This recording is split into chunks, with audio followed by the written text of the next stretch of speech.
ময়মনসিংহ নগরের থানাঘাট এলাকায় হযরত শাহ সুফি সৈয়দ কালু শাহ রহমতুল্লাহ আলাইহির মাজারে উরস উপলক্ষে আয়োজিত অনুষ্ঠানে হামলা ও ভাঙচুর। ময়মনসিংহ নগরে প্রায় ২০০ বছরের পুরনো কালু শাহর মাজারে কাওয়ালি অনুষ্ঠানে হামলার ঘটনা ঘটেছে। এছাড়া মাজারের বেশ কিছু অংশ গুঁড়িয়ে দিয়েছে দুর্বৃত্তরা।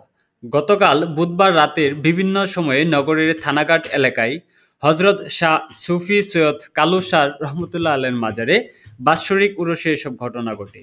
পুলিশ ও প্রত্যক্ষদর্শী সূত্রে জানা গেছে, নগরের কোতোয়ালি মডেল থানার বিপরীত দিকে অবস্থিত হযরত শাহ সুফি সৈয়দ কালু শাহ রহমতুল্লাহ আলাইহির মাজার।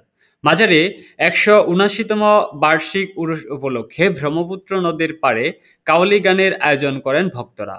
গতকাল রাত ১১টার দিকে গানের অনুষ্ঠান শুরুর পর রাত ১১:৩০টার দিকে সেখানে হামলা হয়। দ্রুত শিল্পীদের সরিয়ে নেওয়া হয়। মঞ্চ ও চেয়ার গুঁড়িয়ে চলে যান দুর্বৃত্তরা। পরে রাত ৩টার দিকে মাজারে হামলা হয়। মাজারের পাকা স্থাপনার কিছু অংশ ও ভেতরের জিনিসপত্র ভেঙে গুঁড়িয়ে দেওয়া হয়। ভক্ত মেলা দিন ধরে আমরা করি, আর কে ভাঙছে এটা জানি না, মারামারি ভাঙচুর করছে।